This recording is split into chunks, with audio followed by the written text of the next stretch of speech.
Hello and welcome, Peeyush ji. Thank you so much for joining me on My Legend podcast. Welcome to this episode of My Legend podcast. My Legend podcast actively seeks stimulating and exciting conversations around cinema. This episode brings to you a special guest, Peeyush Sharma. Peeyush Sharma is a veteran digital marketing professional residing now in Ontario, Canada. Having spent a considerable number of years in India before moving to the other part of the world, Peeyush Sharma is more known for his other identity, that of an avid collector of music and information pertaining to Indian cinema. So music became part of my life as growing up, and I was very fond of songs and music right from the childhood. Spanning a period right from the early 30s to the 1980s. He has a large collection of Bangla and Punjabi music and a huge library of related material. There were days when I would walk back home in the evening, save that money to buy an LP record. Peeyush Sharma has delivered talks and lectures on music appreciation, contributed write-ups in numerous newspapers and magazines. He has also co-authored a tribute publication on music maestro Anil Bishwas. Peeyush Sharma has co-hosted radio talk shows on music, met and interviewed a number of personalities over the years.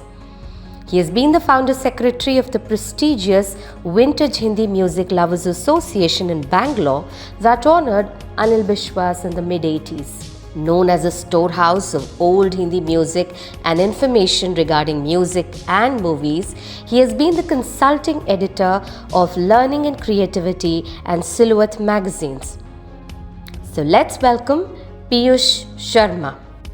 Thank you for making time today. Thank you very much for inviting me. my wishes to you and all your listeners and viewers. Thank you so much once again. Let me jump right into the first question for today. So Peeyush ji, you grew up in India, you spent considerable number of years in India.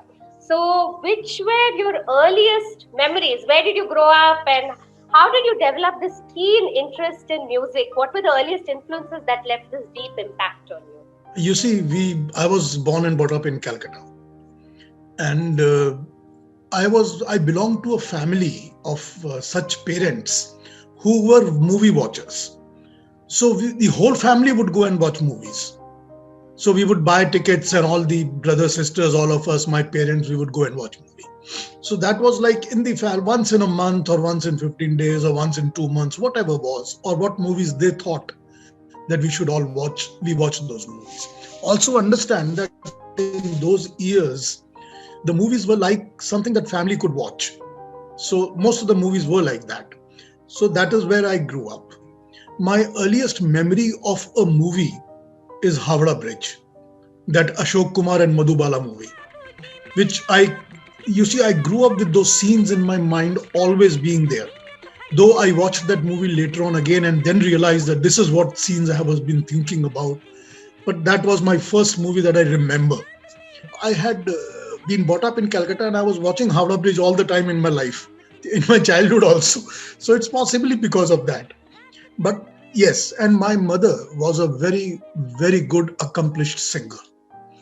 And she being a singer, the song and music was always in the family. She would always sing. My parents would always listen to music. Saigal was the favorite. So they were always listening to songs and music all the time. And my mother being a singer herself, we would go to such social gatherings where my mother would be asked to sing and perform. And it was always part of her growing up. So that happened that way. But she was a very, very accomplished person in the way that she would compose the songs herself. She would write the songs herself. She would typically do bhajans, but she would write them and she would also compose the music and raga of it also. And then she was also teaching some of the students songs. So that is the background where I grew up from. So music became part of my life as growing up, and I was very fond of songs and music right from the childhood.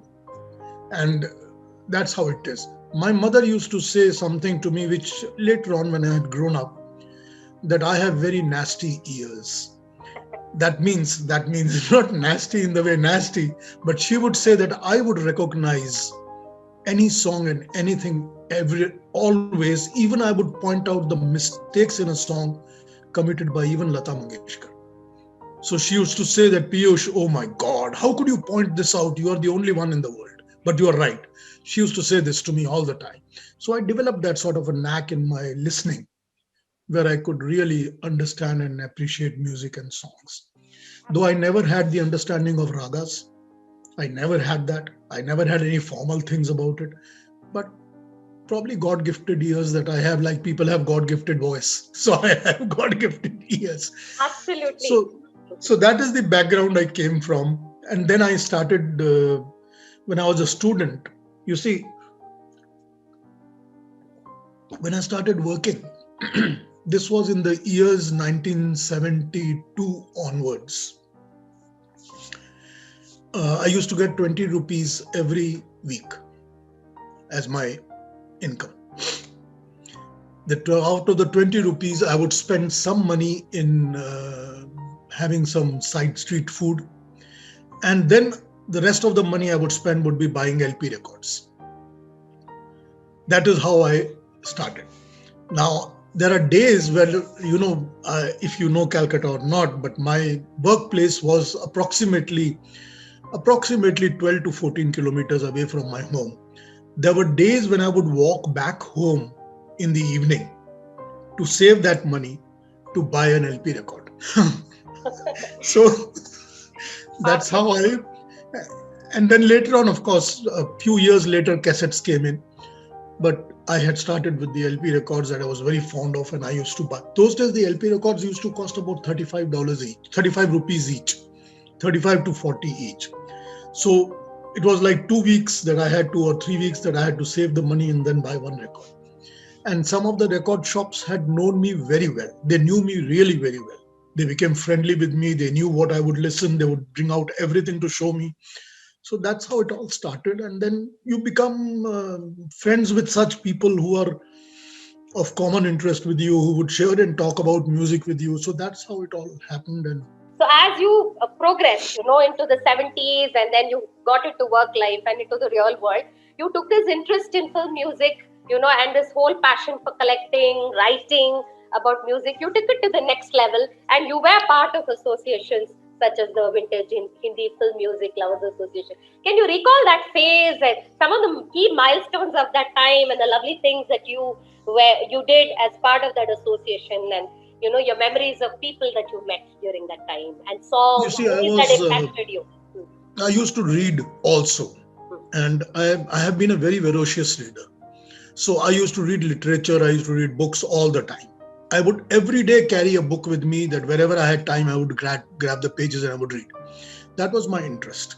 So it has been always there. So reading, and then I used to subscribe and read Screen magazine regularly. That used to give me information and other things also. Then what happened was that there was some local Calcutta-based newspapers and things that used to carry something on music and movies, and I would just offhand just read them. But I was not fond of reading gossip. That I was not fond of. So the gossip stayed away from me, and facts and figures were always with me. That's how it started. Then I had a small stint with a magazine in Calcutta that allowed me to use their cameras and take pictures and submit my pictures to be printed in the newspaper. And I was very fond of photography from very beginning.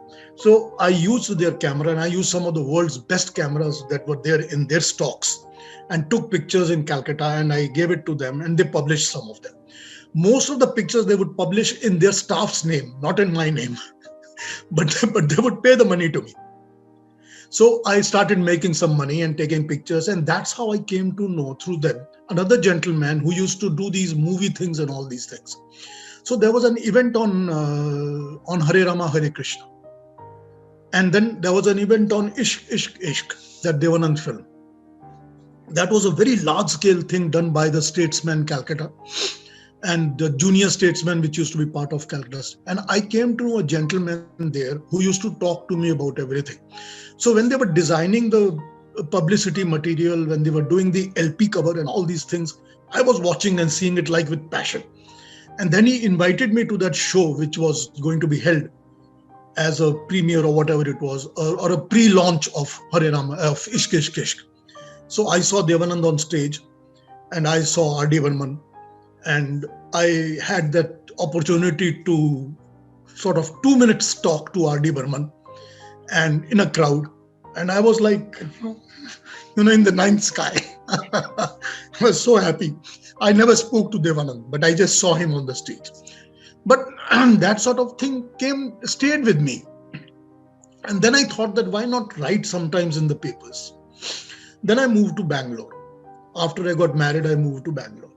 In Bangalore, what happened was that I came to cross some of the people who used to work. There used to be Doordarshan that was showing movies every Sunday sort of thing. And every Sunday they would pick up a movie and show. Most of the times the movie synopsis and the credits used to be wrong, that they used to publicize. So I had a contact in Indian Express and contact in Deccan Herald. They used to call me every Friday and tell me, Peeyush, this is the movie, what do you say a synopsis? So I would give them the synopsis and the details of the cast and credit and everything. And they would say, no, the Doordarshan is giving us a different thing. I said, don't believe Doordarshan, go with that, what I'm telling. And this was used to be always there. So it started that way.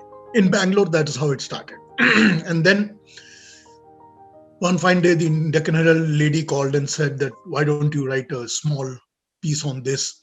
And I was like, okay, I will write. And they said that publish it, but I will, if it's required, I'll change and all. So that's how it started when I started writing. And I started writing. And when Kishore Kumar died, I got a call from Screen, actually, to submit a tribute. And I rewrote a tribute, and there was a one full page published in the newspaper Screen of my tribute on Kishore Kumar. That made people know and talk to me about writings and all these things. And then, of course, we had this group of friends that got together in Bangalore, and we started this association. I was introduced to this association by Roop Aswani. I don't know if you have heard his name or not. Yes. Very dear friend and nice man. He is dead now. Roop Aswani's brother used to have that radio, music and radio, Murphy radio type of a shop of equipments and all these things. That was near to my office. And I had just come to know him through somebody else who used to sell cassettes on the street. So there was a cassette shop behind my office in Bangalore, and that cassette shop knew this guy, and then this guy came to know me. And then when we used to talk about music, he said, let me introduce you to my brother, because my brother is really into it.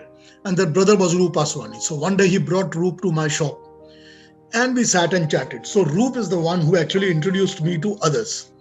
What happened was that there were a few of us together. So there was Adip Chaudhary, there was Bharat, there was Chiranjeev Singh, these people, and Roop and Manohar Kamath. So all of these people I came to know only through Roop Aswani. But what used to happen was that we used to get together at somebody's office in the lunchtime. So we had that about 40 minutes to 1 hour as lunchtime extended. We used to all get together in that office, and that's where we used to talk only of music and songs. And all of these people were highly knowledgeable about music. And some of them knew much more than I ever knew, because most of these people were approximately 10 years older than I am. So their music knowledge of the older music was much better and higher. And then by the grace of God, we in the Screen magazine, there used to be a column at that time, which was written and published by V.A.K. Rangarao. Now, V.A.K. Rangarao is a very popular and well-known name in music and dance. And I used to respond to his questions that he used to ask. And then he used to also give some awards and things like that. So 3, 4, 5 times later, he came to know that I knew some things and I was answering correctly, and he was complimenting me. So one day, in his column itself, he writes that he's visiting Bangalore. He was Chennai based, Madras based. So when he wrote he was visiting Bangalore, I told him that, may I request to meet you. So this is how I came to meet Rangarao and we got him into our group and we all chatted together. Now, Rangarao has tremendous knowledge of music and dance. So then next time Rangarao came and he stayed at my house. And if I would go to Madras, I would stay in his house. So we became very close friends. And through Rangarao, I can say this to you, what should be the measures of writing, how a write-up should be done, and what to avoid, what to include is what I learned from Rangarao, honestly, by listening to him, by watching him, by seeing him. So this sort of a group formed, and we were in that group where we used to chat of music. And once this group formed, we came through Chiranjeev Singh, we came to know Bhakt Vatsalam. Now he's the owner of Sharda Movies, and they were already in the film business and doing movies and other things. And his wife was a famous Karnataka actress. So Bhakta is the one who, when we met him, said that let's form an association and do something about it. This is how the association got formed. And we used to hold weekly meetings at that time. So we gathered some members. So about 120, 130 members we got total. And we used to get together in some place like in Bangalore Club or in somebody's lawn or something like that. And we used to play music and we used to have quiz programs and we used to publish small little write-ups that we used to circulate among people. And this is how everything got into happening. Later on, we decided that we should do something on a larger scale. So we thought of doing a tribute to the music director Anil Biswas. And that was another platform. And it was a huge thing that happened. The program was held in Vidhan Sabha, you know that, in the main hall of Vidhan Sabha. So, and originally it was Ramakrishna Hegde who was supposed to be our chief guest. But at the last moment, because he traveled to USA, he backed out. And Wahida Rahman became our patron in that association.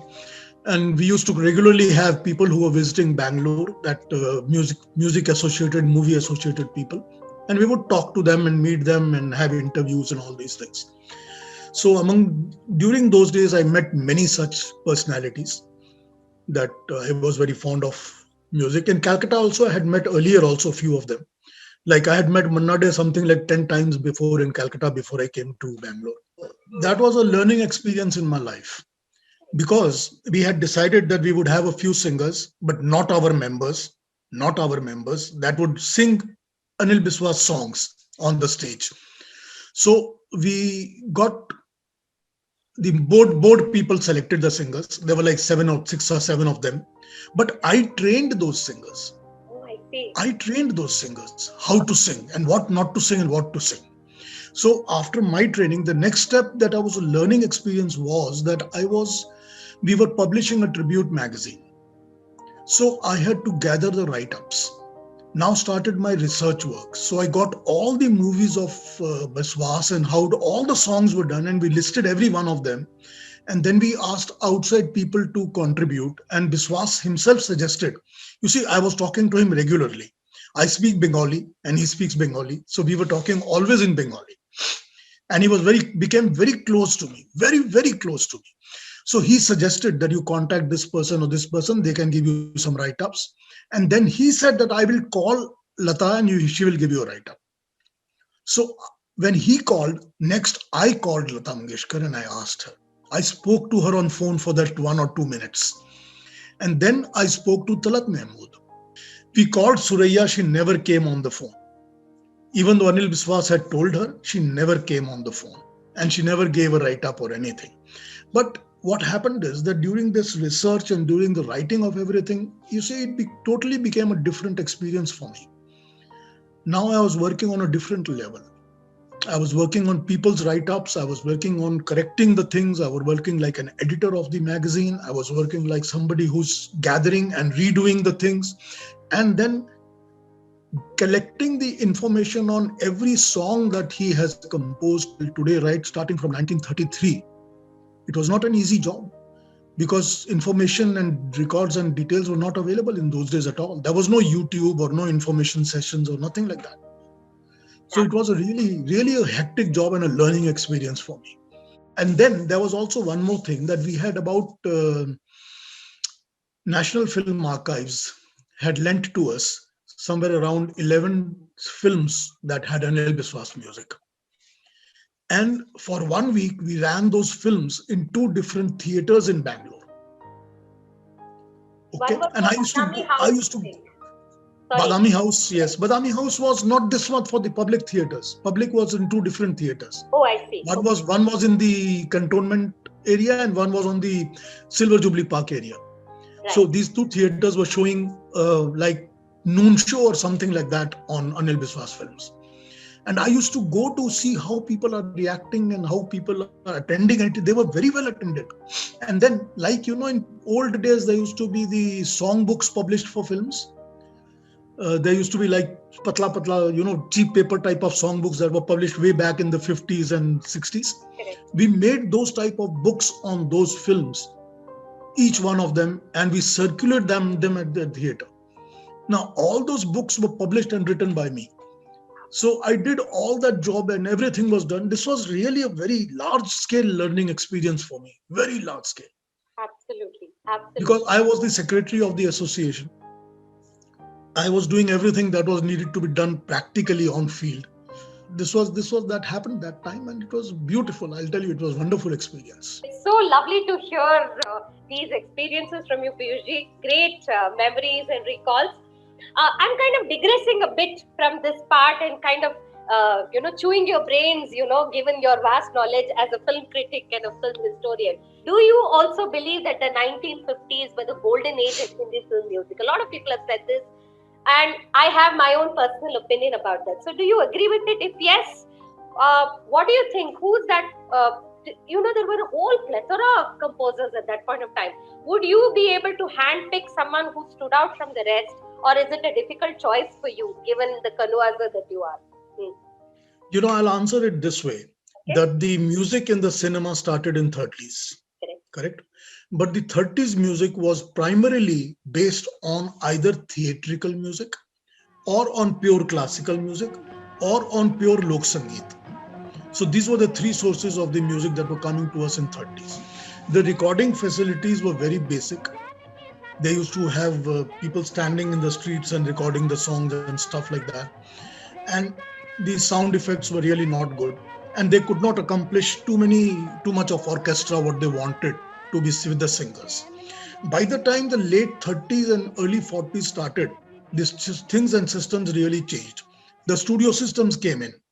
And with the studio systems, especially with new theaters, and then the coming of Bombay Talkies and Prabhat Cinema, what happened was that the studios had better facilities to record songs. So they used to shoot the movies in the studios and they used to record the songs also in the studios. And then what happened also simultaneously was that the recording companies developed their own studios. So whether it was HMV or it was Hindustan or it was other record Genco or whatever record companies, they had developed their own studios. In their studios, they used to have people who would train on microphones and how to throw your voice, and they would have their own musicians also. So all these things started. Now you need to understand that all of this was happening simultaneously till the early or mid 40s. So in 40s, you can say literally that proper music or recordings started coming out. The quality of music was right there from the beginning, from 30s itself. But their recording qualities and output qualities changed in the early 40s. With 40s, what happened, the cinema also became populist cinema. And people would listen to the songs on radios. Because prior to that, the radios would not play those songs. They were like only based on other different things. So in 40s, the things changed. So public demand and public taste was being tested in 40s. And all those people who shunned cinema because they thought it was a cheap or a bad or a whatever it was platform and we don't want to be associated with it, sort of changed their attitudes and minds also. So eventually, when all of this happened and culminating it into a real quality stuff happened from, I would say, literally 1948-49. This is why 50s is supposed to be the golden period. Because 50s saw the best of the best quality of talent come into the music field. The Absolutely. music composers from all over India, from Gujarat, Maharashtra, Punjab, Bengal, everywhere, Tamil Nadu, everywhere they came into Hindi cinema. And it got a big sort of variety of people that were contributing into it. The singers and the voice of singers became different. They were not crass anymore. They were not the theatrical anymore. They became literally recording room voices. And that sort of a sound quality on songs started coming out also. So 50s, and because of the competition being so high, and everything was whether you run or you don't run. If the film doesn't run, if the music does not sell, 2 movies later you are out, or 2 LPs later, or 2 set of records later, you have no more market. So you had to be competitive. This is what happened. That made 50s really glow, because everybody had to bring out their best. The singers had to bring out their best, the composers had to bring out their best, the lyricists had to bring out their best. Sometimes it was also, you could say that good cinemas, good songs, good lyrics did not run and they became flop and the people walked out of cinema. It happened, quite a few. But this is what was the litmus test, as you say, and that made the 50s to be the golden period.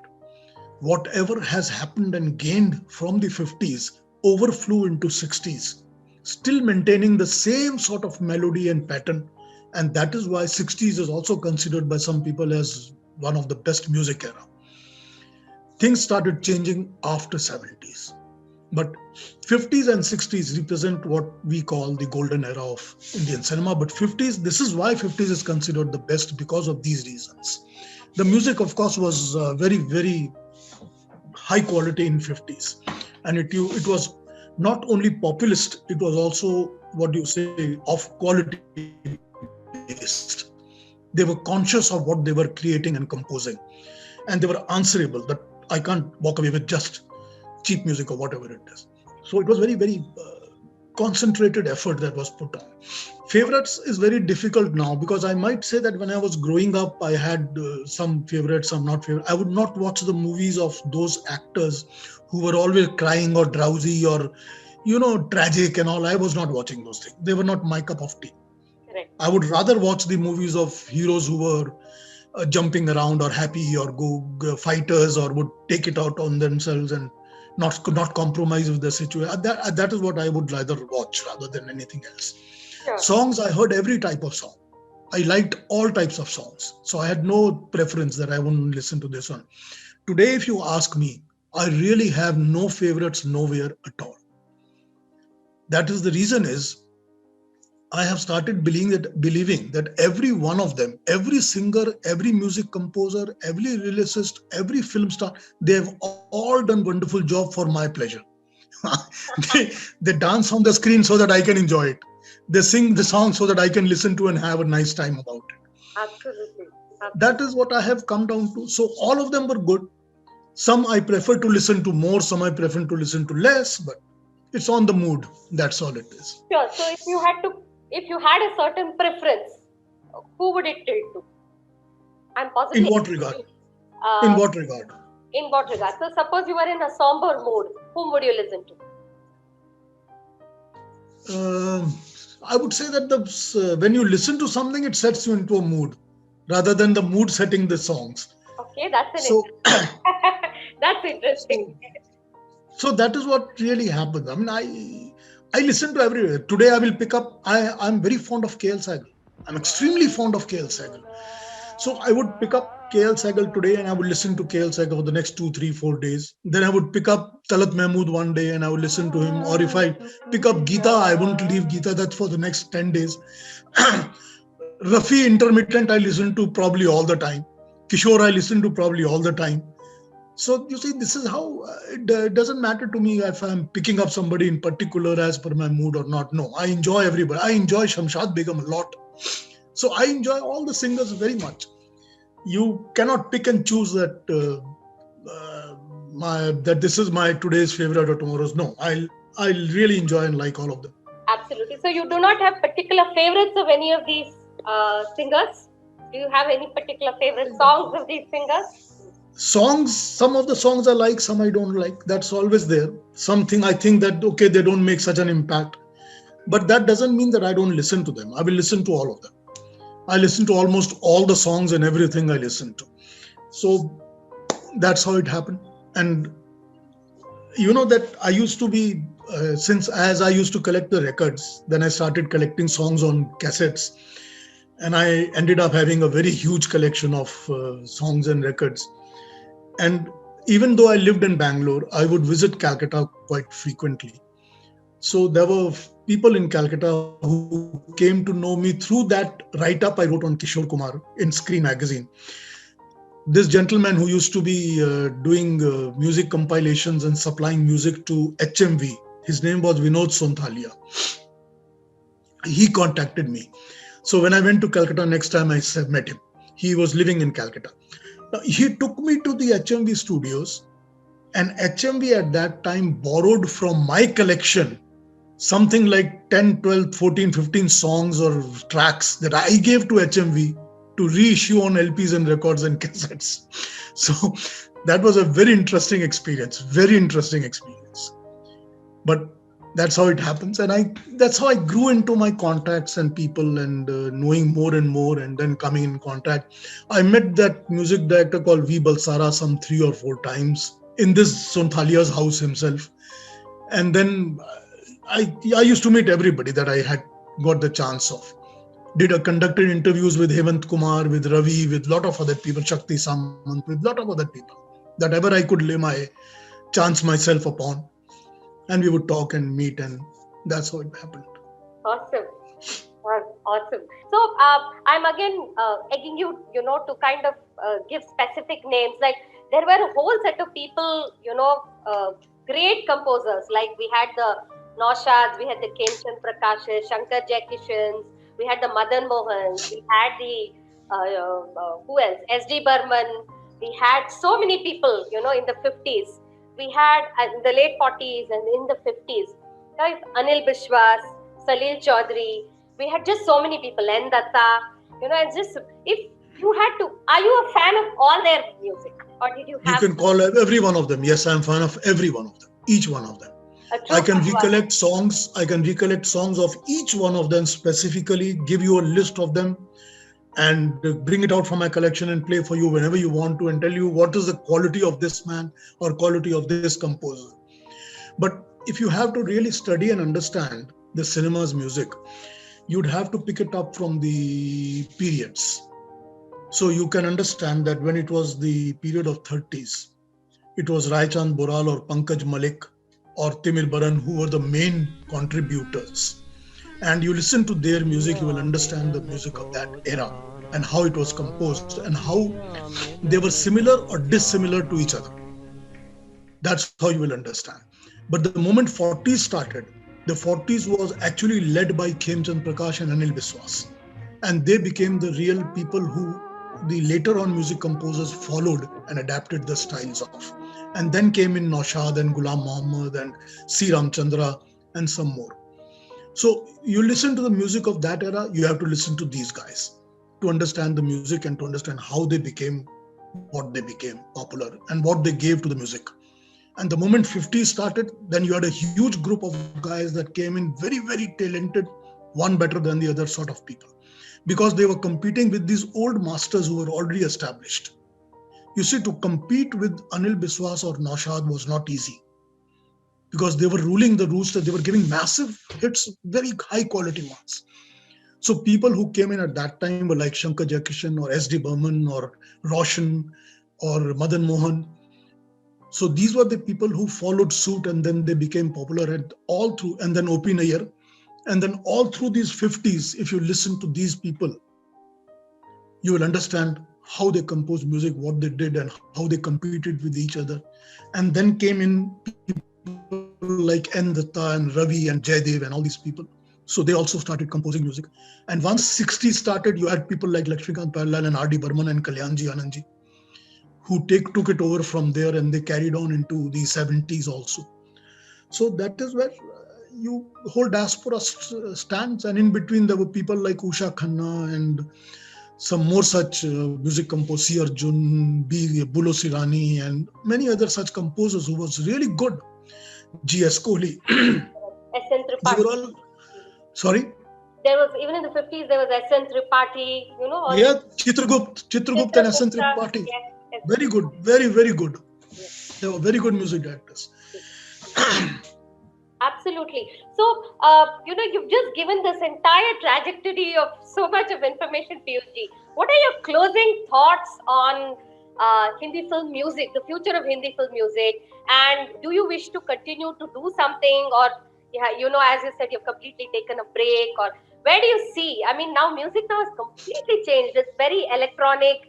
There's little or no music. So what are your closing thoughts on where music can go today? Can people go back and can the golden era be revived? Is there any hope for film music, or has it taken a completely different turn?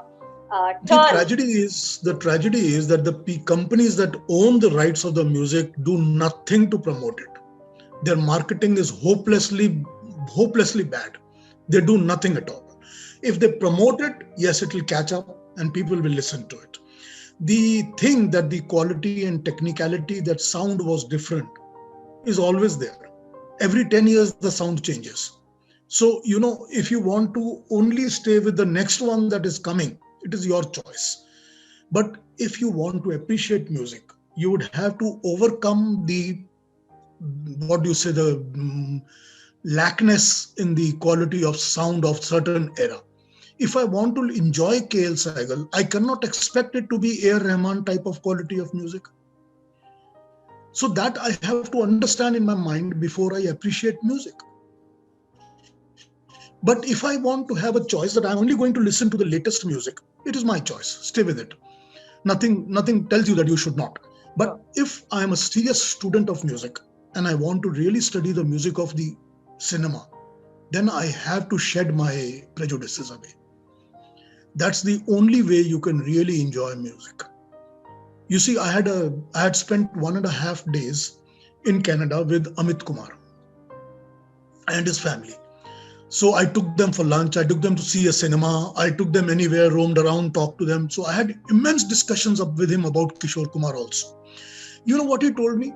He said that one day, his dad asked him, when Amit Kumar had already recorded and started singing songs, so he became a singer. So one day his dad asked him to sit on a piano and sing this song of KL Sehgal. Now Amit Kumar says that it made no sense to me. I told dad that, what are you doing, dad? Why should I sing this? It does not belong to this era. I'm not connected with that. I can't relate myself. Kishore Kumar said, sing the song. Amit Kumar tried and he was horrible at it and he failed it. So Kishore Kumar said that, you think you're a singer? You can't even sing that basic song that KL Sehgal sang 35 years ago. So Amit Kumar said, what is the secret behind it? He said, sing it a few times and you will learn. Amit Kumar says that when he sang that song almost 100 times, he then realized that the music and the songs and the intricacy of that composition of that era, if we learn it today, it makes you a better singer. It makes you a singer really. This is how Kishore learned singing. So, you have to shed your prejudices. If you want to really learn music of all times, you have to shed prejudices. I listen to the new music sometimes that comes to my ears. I don't like it, or it does not stay with me, rather, let's put it that way. But music is music. If something is good, it appeals you. If it's not good, it does not appeal you. Absolutely. And I think there are no barriers to appreciating music. As you said, a prejudice-free approach. There's no barrier. I listen to Kannada music, I listen to Tamil music, I listen to Bengali music immensely because I understand it, and I listen to Punjabi music, and I listen to Hindi all the time and Urdu all the time. So there is no barrier to music. Anything you can listen to anytime you want. Wonderful talking to you, Peeyush ji. It has been a wonderful, very insightful conversation. I'm so glad you were able to make time, and it has been wonderful talking to you. Really appreciate the fact that you joined us. Thank you. Thank you very much, Anteri. Thank you. Thank you, Peeyush. Take care. Bye-bye. Bye-bye.